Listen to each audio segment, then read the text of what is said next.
da Igreja com a Paz do Senhor, vamos abrir as nossas Bíblias na carta de Pedro, a segunda carta de Pedro, no capítulo 2.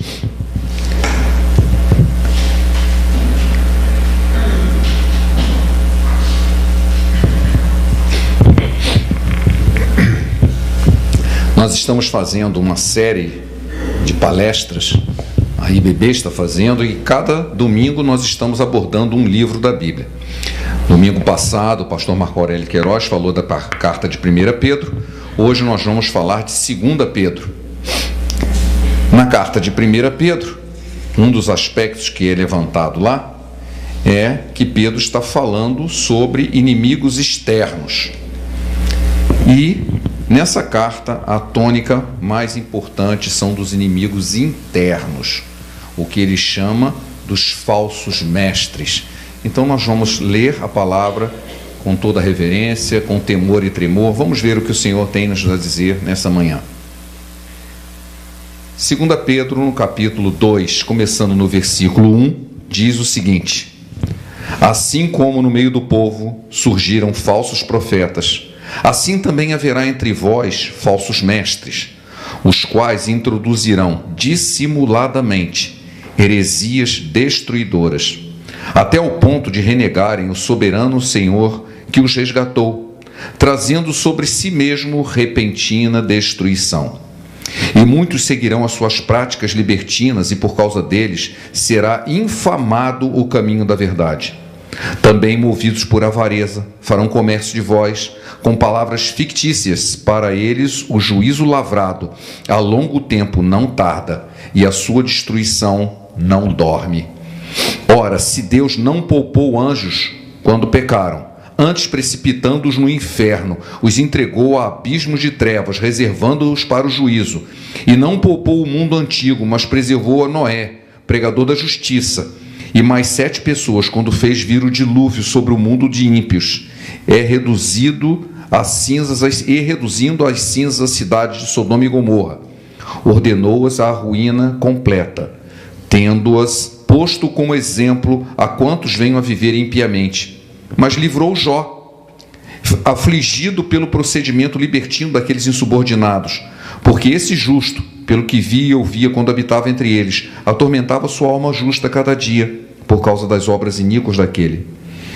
É porque o Senhor sabe livrar das provações os piedosos e reservar sob castigo os injustos para o dia do juízo, especialmente aqueles que, segundo a carne, andam em imundas paixões e menosprezam qualquer governo, atrevidos, arrogantes, não temem difamar autoridades superiores, ao passo que anjos, embora maiores em força e poder, não proferem contra elas juízo infamante na presença do Senhor. Eles, todavia, como brutos e irracionais, naturalmente feitos para presa e destruição, falando mal daquilo que lhes são ignorantes, na sua destruição também hão de ser destruídos, recebendo injustiça por salário de injustiça que praticam, considerando como prazer a sua luxúria carnal em pleno dia. Com as nódoas e deformidades, eles se regalam nas suas próprias mistificações, enquanto banqueteiam junto convosco, tendo os olhos cheios de adultério, insaciáveis no pecado, engodando almas inconstantes, tendo o coração exercitado na avareza, filhos malditos, abandonando o caminho reto, se extraviaram, seguindo pelo caminho de Balaão, filho de Beor, que amou o prêmio da injustiça. Recebeu, porém, o castigo da sua transgressão, a saber, um mudo animal de carga, falando com voz humana, refreou a insensatez do profeta. Eles são como fontes sem água, como névoas impelidas pelo temporal. Para eles está reservada a negridão das trevas. Porquanto, conferindo palavras jactanciosas de vaidade, engodam com paixões carnais, por sua libertinagem, aqueles que estavam prestes a fugir dos que andam no erro, prometendo-lhes liberdade, quando eles mesmos são escravos da corrupção, pois aquele que é vencido fica escravo do vencedor. Portanto, se depois de terem escapado das contaminações do mundo mediante o conhecimento do Senhor e Salvador Jesus Cristo, se deixam enredar de novo e são vencidos, tornou-se o seu último estado pior do que o primeiro. Melhor lhe fora nunca terem conhecido o caminho da justiça do que, após conhecê-lo, volverem para trás, apartando-se do santo mandamento que lhes fora ordenado. Como eles aconteceu que diz certo adágio verdadeiro: o cão voltou ao seu próprio vômito, e a porca lavada voltou-se a revolver no lamaçal. Que o Senhor possa abençoar essa leitura que é sua, no capítulo 2 de Pedro. Senhor, muito obrigado por esse momento em que lemos a Tua palavra e agora vamos meditar nela. Te pedimos que o Teu Espírito venha falar ao nosso coração as Tuas verdades. É o que eu te peço em nome de Jesus. Amém.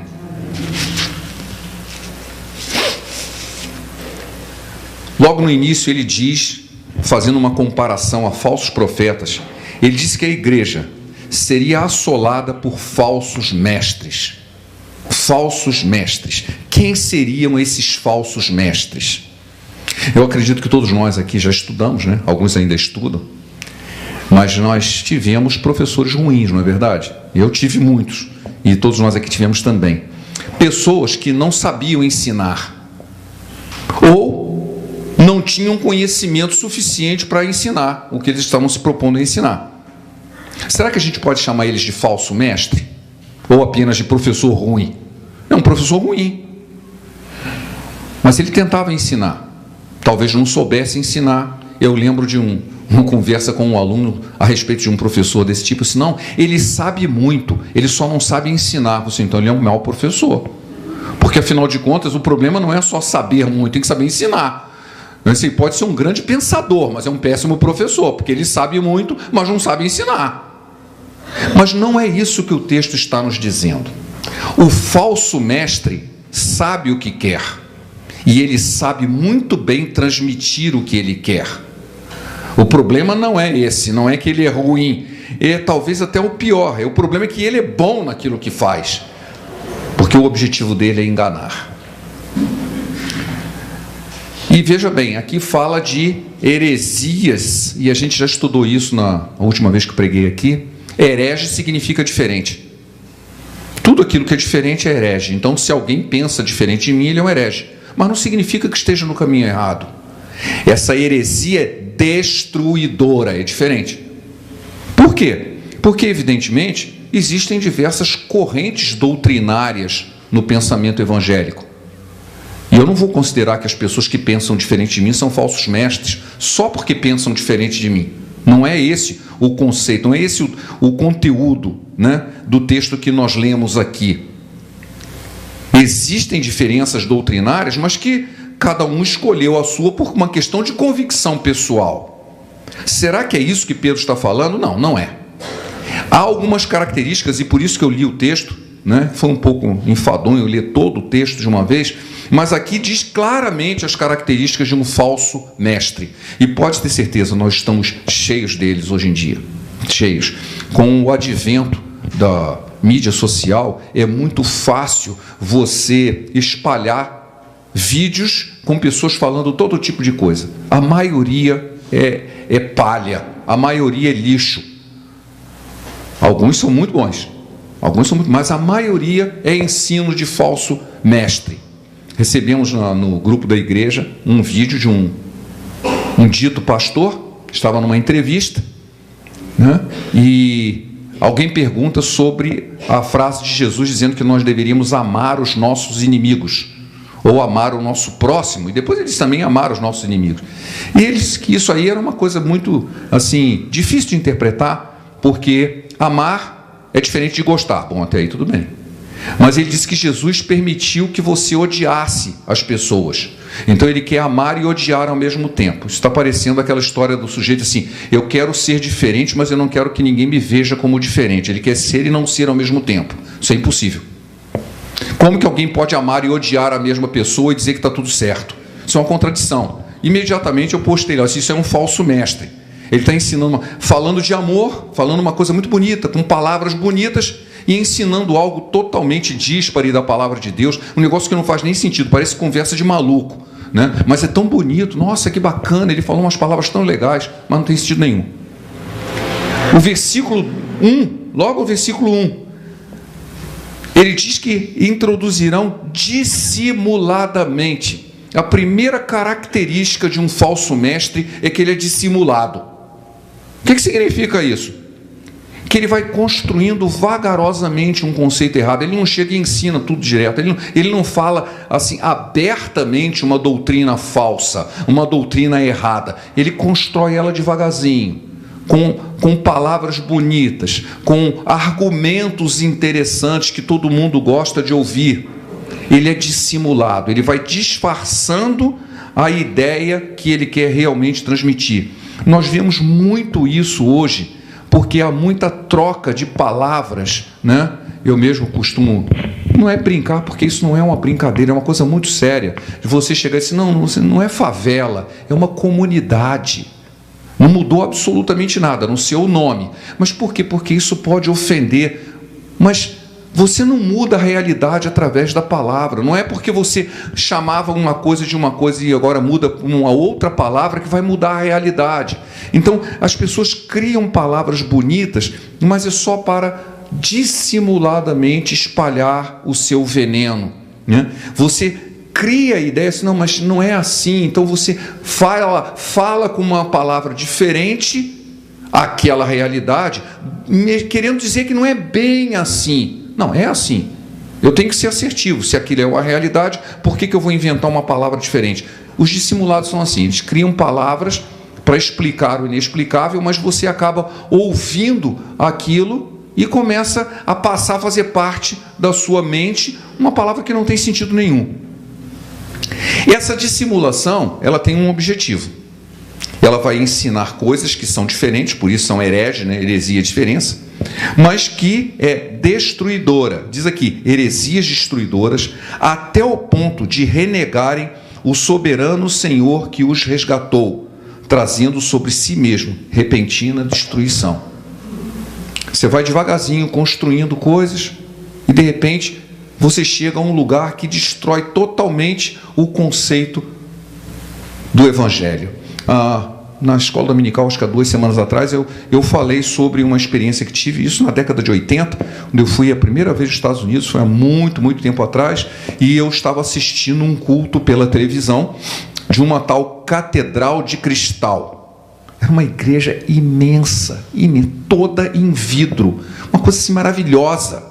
O culto era algo super avançado. Hoje em dia talvez não fosse tanto, mas isso foi em 1983. Então, há muito tempo atrás, o pastor ia falando e, ao mesmo tempo, havia um telão atrás dele que ia aparecendo imagens, exemplificando o que ele falava. Um auge de tecnologia.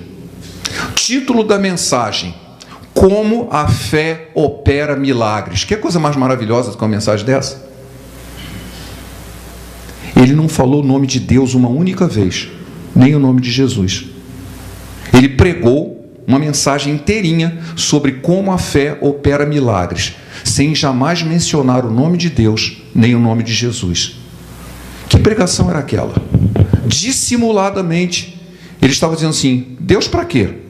Eu posso operar milagres através da minha fé. A minha fé é tão poderosa que se eu exercê-la de uma maneira tal, vai acontecer um milagre. Jesus para quê? Deus para quê? Nem aparece na mensagem.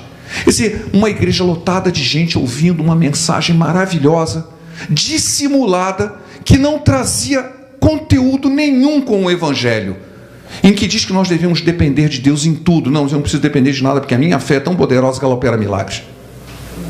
Isso em 1983.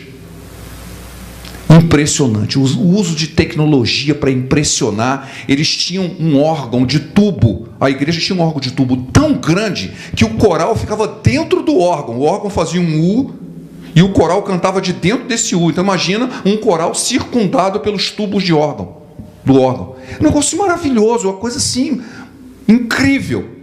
Mas a mensagem era de um falso mestre, que não ensinava o verdadeiro evangelho, que estava dissimuladamente desencaminhando. E, exatamente como diz o versículo 1, estavam renegando o soberano Senhor Jesus que os resgatou. Jesus para quê? Eu não preciso de nada. Se eu posso construir a minha própria vida, se eu posso fazer milagres com a minha fé, como se a minha fé tivesse algum poder, como se as minhas palavras tivessem algum poder. Se eu tenho poder nas minhas palavras, eu não preciso de Deus, não preciso de ninguém. Eu sou o meu próprio Deus. Em outras palavras, é isso que devagarzinho vai sendo construído e você está diante de uma heresia destruidora. Terceira característica de um falso mestre: sua motivação. A motivação de um pregador. Quando a gente sobe aqui no púlpito, para quem já subiu, você teme com temor e tremor. Eu quero ser a boca de Deus. Eu quero falar o que Deus quer que eu fale. A motivação é que o nome de Deus seja engrandecido, que o nome de Deus seja louvado, que o Evangelho possa ser espalhado, obedecendo aquilo que Jesus nos disse, que vidas sejam transformadas, abrindo a porta da fé, porque a fé vem pelo ouvir e o ouvir a palavra de Deus. Então eu preciso pregá-la do jeito que Deus quer. Eu não vim aqui pregar a minha opinião, eu vim aqui pregar a palavra de Deus, para que através dela o coração possa ser despertado pela fé, porque a Bíblia diz isso. Não é um truque que um psicólogo idealizou ou que alguém bolou uma estratégia de marketing e não sei o que para influenciar as pessoas. Isso tem mesmo. Isso tem mesmo. As propagandas da televisão, é tudo feito para influenciar você. Mas aquilo que um pregador prega, ele deve ser aquilo que Deus deseja, para que o Espírito Santo toque o coração das pessoas e fé seja manifesta, uma fé salvadora, uma fé transformadora. Essa é a motivação, a glória de Deus, o progresso do reino de Deus. Mas o que o texto nos diz é que o falso mestre, ele não faz isso com essa motivação, ele faz por ambição. Ele faz por ambição, ele faz por avareza. Aqui o texto que lemos, ele faz pelo comércio da fé. Comércio da fé. Ele faz isso através de manipulação, ele engana. Ele faz isso por vaidade. Ele faz isso por vaidade. Ele faz isso com arrogância. Ele faz isso cheio de paixões carnais. Eu lembro de ter lido um texto, há algum tempo atrás, de um famoso televangelista. Ele era muito famoso, não vou nem mencionar o nome, mas ele já esteve até aqui no Brasil, isso já tem uns 30 anos atrás, em que ele estava numa grande campanha evangelística. Naquela época havia muito disso, né? Encheu o estádio, e ele estava tão arrogante, tão orgulhoso, que ele olha para a multidão, olha para os amigos que estavam lá e diz assim: Deus, você precisa de mim, viu? Ele achou que Deus precisava dele. Não tardou uma semana, ele caiu em pecado e nunca mais seu ministério se ergueu. E ele desapareceu da mídia, não sei se já ainda é vivo ou não. Por quê? Porque em algum momento ele passou pela síndrome de Lúcifer, que achou que podia ser igual a Deus. Deus, você está precisando de mim, Deus não precisa de mim. Deus não precisa de mim. Eu preciso dele, ele não precisa de mim. Quando alguém chega assim: olha, eu estou fazendo um grande trabalho para Deus, Deus precisa de mim. Isso é pura arrogância, pura arrogância. Você vai estar a ponto de se tornar um falso mestre. E eu não quero ser assim. Arrogância, vaidade, comércio da fé, tudo isso faz parte das características de um falso mestre. Eu tenho visto, interessante isso, porque eu vejo pessoas agindo como se fosse um ator. Tem um amigo meu, crente, e ele sempre me manda uns vídeos de alguém que ele gosta muito. Eu vou ouvir, né? Quero ver. E o indivíduo, ele prega, ele parece alguém fazendo uma performance teatral. É uma performance teatral aquilo. A palavra de Deus precisa disso, precisa que eu dê uns pulos, que eu dê uns gritos, que eu faça não sei o que, vire umas cambalhotas, grude na parede, faça não sei o que. Para que isso? No seminário que eu aprendi a pregar, e eu não nasci sabendo, eu aprendi a pregar, diz o seguinte: a mensagem importa, não o mensageiro. É a mensagem que importa. O mensageiro devia ser transparente, ele não devia nem aparecer. Basta a mensagem. Então você aprende a falar de tal forma que as pessoas prestem atenção no que você está falando, e não em você. E ensina-se até a que tipo de roupa usar, porque eu imagino que se eu viesse vestido de palhaço aqui com um nariz vermelho, as pessoas iam olhar para mim e achar graça ficar olhando em mim, e não no que eu estou falando. Não é importante a minha pessoa, mas a mensagem que está sendo transmitida. Isso é ensinado no seminário. Assim, olha, você tem que pregar, mas o importante é a mensagem, não é você. Quando você começa aquela: olha aí para o seu irmão, faz não sei o quê, você está distraindo da verdadeira mensagem, está chamando atenção para as estratégias de comunicação, e você pula para um lado e pula para o outro, e faz uns uns gemidos, uns grunhidos estranhos, como eu já vi. Para que isso? Está chamando atenção sobre si e não sobre a mensagem. E não sobre a mensagem. Isso é característica de um falso mestre. Nós devemos buscar mostrar o Evangelho e não impedir que as pessoas cheguem ao Evangelho. Porque, além dessas características que não se coadunam com as virtudes do Evangelho, o objetivo não declarado dessa gente é afastar as pessoas que estão buscando fugir do erro. É o texto que eu acabei de ler. Veja o que diz o versículo 2. E muitos seguirão as suas práticas libertinas, e por causa deles será infamado o caminho da verdade. Você tem visto gente que se diz crente e que está infamando o Evangelho? Bom, é só... Eu ia dizer, abre o jornal. Não existe mais jornal para abrir. Olha a internet, né? É um monte de gente escandalizando aí, fazendo tráfico de influência, falando coisas feias, dando escândalos sexuais, todo tipo de coisa, e uma porção de pessoas está se desviando por causa disso. Versículo 18: porquanto, proferindo palavras jactanciosas ou arrogantes de vaidade, enganam com paixões carnais por suas libertinagens aqueles que estavam prestes a fugir dos que andam no erro. Aqui é que está o verdadeiro motivo disso. Um motivo que talvez a própria pessoa não esteja percebendo. Ela está impedindo que aquela pessoa que estava fugindo do erro, se aproximando do Senhor, alcance seu objetivo. Ela permanece no erro, achando que está deixando o erro. E não está se perpetuando nele. Essas pessoas estão sendo instrumentos do diabo. Não adianta querer falar uma palavra assim, não, como disse o pastor aqui uma vez, assim, as pessoas não têm mais pecado, elas têm um problema. Aquilo que eu falei assim, olha, é um jeito de dissimular as coisas. Você olha, você sabe o que você está sofrendo? Você está sofrendo pecado.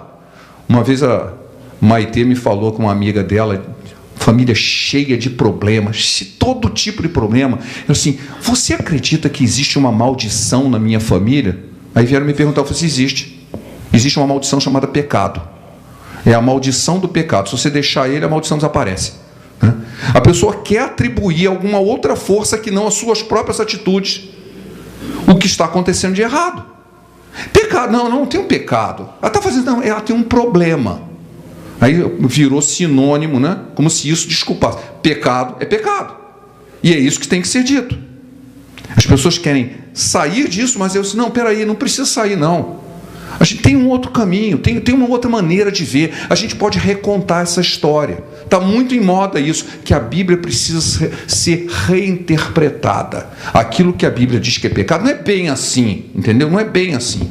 Tá? Eu não sei se eles vão recontar o céu também, não é bem assim, é meio céu, meio inferno. Tal. Se vocês perceberem hoje, os heróis dos filmes de herói, todos eles têm um lado escuro, um dark side que eles chamam, um lado escuro. Todos eles têm um lado bom de herói e um lado muito mau.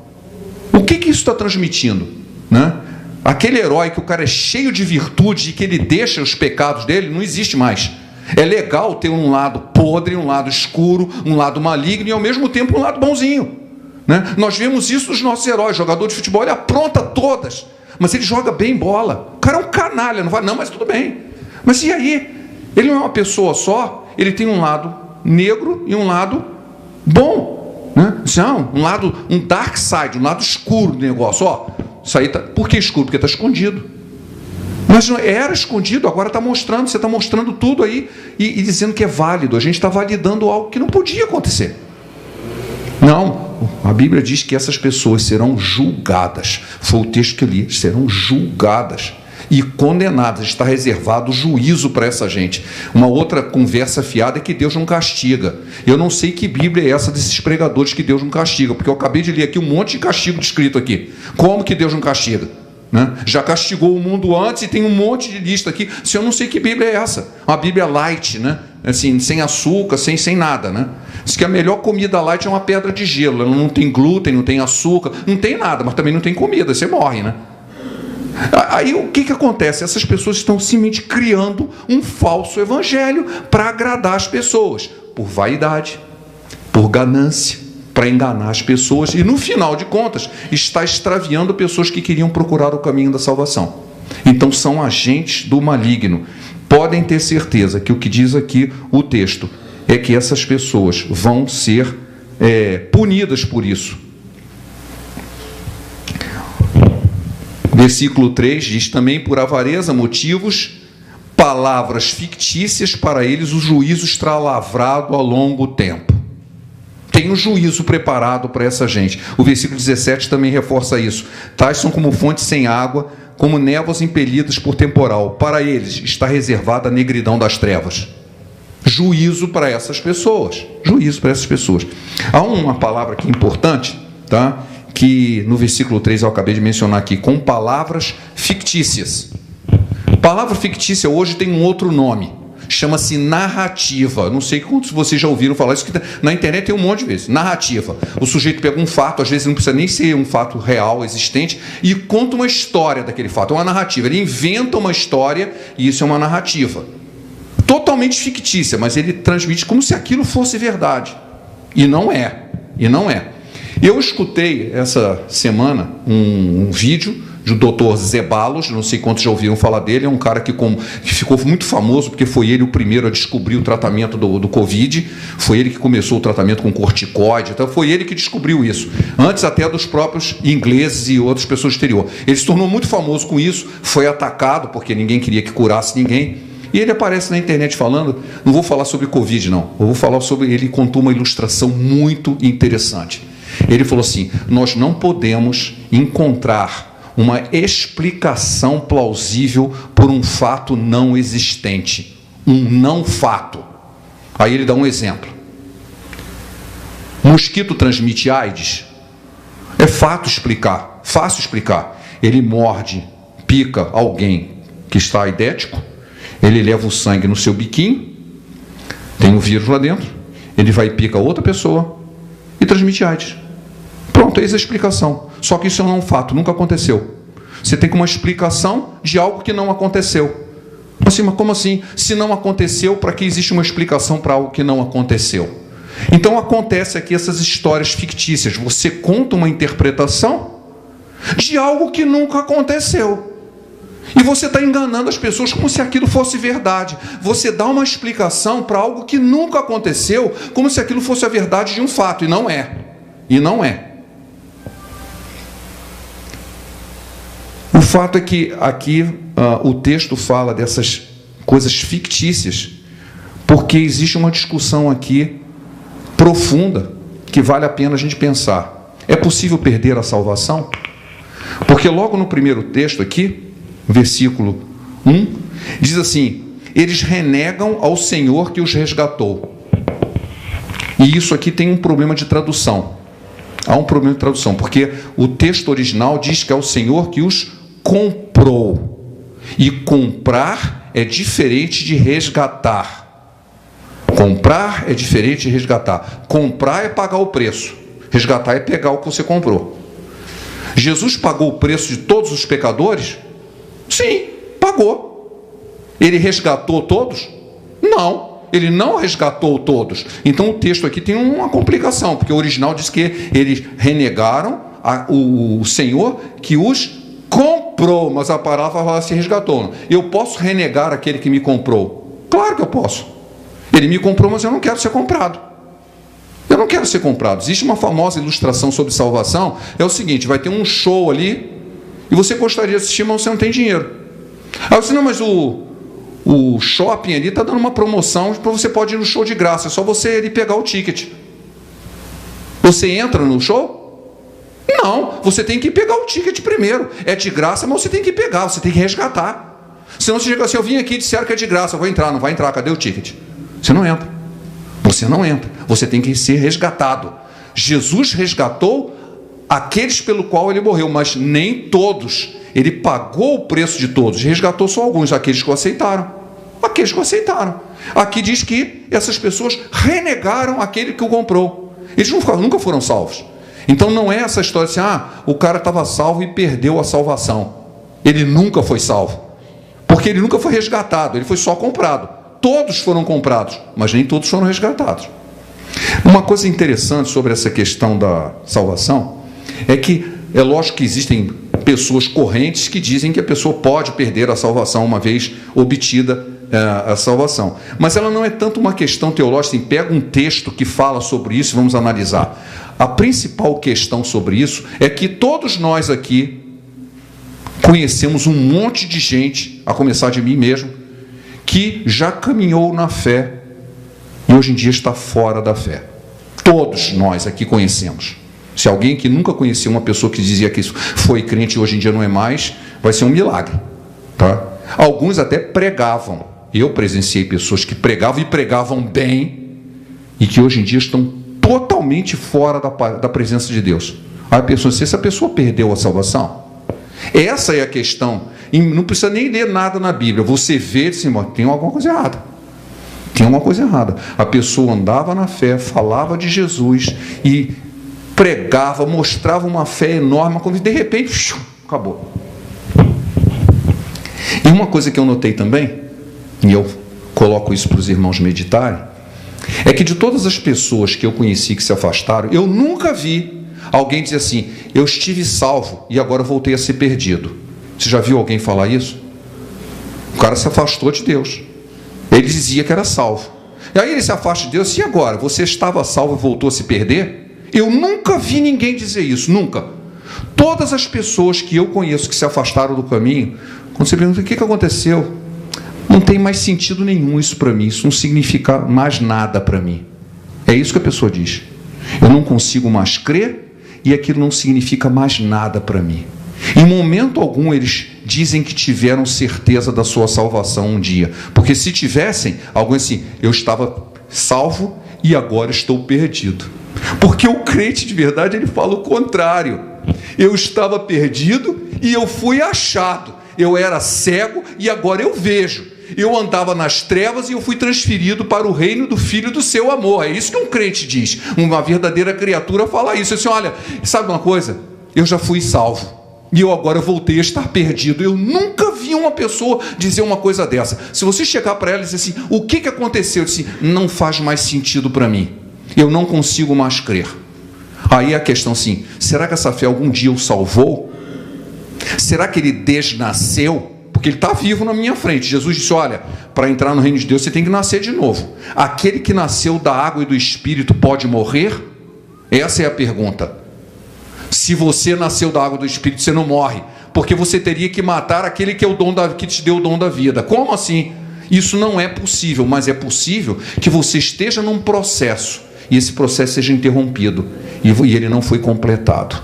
Jesus pagou o seu preço, ele te comprou, mas não te resgatou. Você não se permitiu ser resgatado. De algum momento houve uma volta. E eu acho que é nessa hora que os falsos mestres têm uma atuação muito grande. Assim, pessoas que estão se aproximando para o caminho da salvação e eles colocam um atalho, assim, olha, dá uma desviada por aqui, dá uma desviada por ali, e a pessoa perde o caminho. São, na verdade, por isso que são dignos de juízo, porque estão não apenas indo para o inferno sozinhos, estão levando os outros para ir junto com eles. Há uma semelhança muito grande entre o que está escrito em 2 Pedro, aqui no capítulo 2, e o que está em Mateus, no capítulo 7, dos versículos 20 a 23. E aí são palavras de Jesus, não são palavras do apóstolo Pedro. Ele diz aqui, nem todo aquele que me chama Senhor, Senhor, entrará no reino dos céus. Muitos naquele dia virão e dirão, Mestre, em teu nome nós expulsamos demônios, em teu nome nós profetizamos, em teu nome nós fizemos muitos milagres. E Jesus disse, apartai-vos de mim, nunca vos conheci. Apartai-vos de mim, vós que praticais a iniquidade. É muito interessante esse texto, porque Jesus não contesta em momento algum que eles tenham falado em nome dele, que eles tenham profetizado em nome dele, que eles tenham expulsado demônio em nome dele. Ele diz, eu não te conhecia, você fez isso, mas eu não te conheci. E o motivo é o quê? Você pratica a iniquidade. O apóstolo Pedro aqui, nesse texto, ele fala a mesma coisa. Olha a vida das pessoas. Você quer saber de um falso mestre? Olha a vida dele. Uma árvore boa não pode produzir maus frutos, nem uma árvore ruim produzir bons frutos. Eu faço questão de dizer uma coisa porque eu já tive uma discussão com isso com uma pastora, e ela disse que uma árvore boa podia ter maus frutos mesmo. Ela não entendeu o que Jesus quis dizer. Não é que uma laranjeira não possa produzir laranja azeda ou laranja bichada. É que laranjeira só produz laranja, ela não produz jaca. O que ele quer dizer é que uma árvore que produz fruto bom, o fruto vai ser aquele bom. Não é um fruto venenoso. Porque a árvore que produz fruto venenoso só vai dar fruto venenoso. É isso que ele está querendo dizer. Uma árvore boa produz bons frutos. Uma árvore ruim produz maus frutos. Se é fruto venenoso, ele vai ser sempre venenoso. Não adianta ele ser bonito. Nossa, mas ele está cheiroso, mas é venenoso. Ele sempre foi venenoso. É isso que Jesus está dizendo. E ele está dizendo que quem pratica a iniquidade não foi resgatado. Foi só comprado, não foi resgatado. Apartai-vos de mim, vós que praticais o mal. Vocês praticam a iniquidade. Ora, nós precisamos ver o que esses falsos mestres fazem. Desviam do caminho aqueles que queriam chegar à salvação. Essas pessoas estão passando por crente, têm todas as características de crente, mas o próprio Senhor Jesus, eu não conheço essa gente. Eles praticam a iniquidade, estão a serviço do maligno, estão destruindo o evangelho, o verdadeiro evangelho, estão levando pessoas para se desencaminharem. Como é que a gente consegue descobrir isso, hein? Aí tem uma ilustração muito simples, que é a ilustração da nota falsa. Como é que você sabe se uma nota é falsa? Se eu trouxer aqui uma nota de qualquer moeda aqui, não precisa ser de reais não, porque de real é mais fácil. Eu trago uma nota de dólar aqui e mostro para você. Como é que você sabe que ela é falsa? Só tem um jeito. Você tem que conhecer a verdadeira. Se você conhece a verdadeira, você diz: isso aqui é falsa. Por quê? Porque é diferente da verdadeira. Por mais parecido que seja, é diferente. É muito parecido, mas é diferente. No meu trabalho, eu já até usei uma ilustração uma vez, que não foi um momento muito bom, mas é o seguinte: você sabe que a diferença de um ser humano para um chimpanzé, o DNA, é de 1,12%, menos de 2%. O DNA de um chimpanzé é menos de 2% de um ser humano. Ele é igualzinho ao ser humano, né? Só que não, né? Totalmente diferente, mas é muito parecido. Mas é totalmente diferente. É muito parecido e totalmente diferente. Já imaginou? Pouco mais de 1% do DNA do chimpanzé é diferente de um ser humano, e ele é totalmente diferente. A mesma coisa se trata as coisas de Deus. Não adianta ser parecido. Pode ser muito próximo, mas é diferente. É falso. É uma nota quase igual à verdadeira. É só 1% diferente, mas é falsa. Então nós temos que conhecer a palavra de Deus, para que quando um falso mestre falar uma palavra que é 1% diferente, você sabe, a palavra é falsa, porque ela não é igual à verdadeira. E para isso eu preciso conhecer a palavra de Deus. Por isso que nós temos escola dominical, aproveitar para fazer propaganda, né? Para a gente estudar a palavra de Deus. Porque sem estudar a palavra de Deus eu não posso conhecê-la e saber se essa é a palavra de Deus. O que se falar diferente é porque é falso. É porque é falso. O texto final de Pedro, na segunda carta de Pedro, no capítulo 3, eu quero ler para vocês para terminar essa breve meditação, diz o seguinte: 2 Pedro 3, versículos 14 a 18. Por essa razão, amados, esperando essas coisas, empenhai-vos por seres achados por ele em paz, sem mácula e irrepreensíveis, e tende por salvação a longanimidade do nosso Senhor, como igualmente o do nosso amado irmão Paulo vos escreveu segundo a sabedoria que lhe foi dada, ao falar acerca desses assuntos, como de fato costuma fazer em todas as suas epístolas, nas quais há certas coisas difíceis de entender. Interessante a Bíblia dizer que existem coisas difíceis de entender na Bíblia, mas está aqui, e é verdade. Costuma fazer, as quais são certas coisas difíceis de entender, no versículo 16, que os ignorantes e instáveis deturpam, como também deturpam as demais escrituras, para a própria destruição deles. Vós, amados, prevenidos como estáis de antemão, acautelai-vos, não suceda que, arrastado pelo erro desses insubordinados, descaiais da vossa firmeza, mas antes, crescei na graça e no conhecimento do nosso Senhor e Salvador Jesus. A Ele seja glória, tanto agora como no dia eterno. crescer na graça e no conhecimento do nosso Senhor e Salvador Jesus. Se eu estiver sempre crescendo na graça e no conhecimento, eu não vou cair na conversa de falsos mestres, não é verdade? Mesmo porque além de Senhor, Ele é meu Salvador. E eu, sendo salvo em suas mãos, jamais serei tirado. Aquele que vier a mim, jamais jogarei fora, disse Jesus. Estando nas mãos do Senhor, nós não vamos ser mais tomados. Vamos manter a nossa fé firme, não vamos nos deixar enganar por falsos mestres, mas pelo contrário, vamos crescer na graça e no conhecimento do Senhor Jesus. Amém? Pai, muito obrigado por esse momento em que estamos diante da Tua presença, meditando na Tua palavra. Corrija as imperfeições humanas que foram feitas e que o Teu Espírito fale completamente a Tua vontade em nossos corações. É o que te pedimos em nome de Jesus. Amém.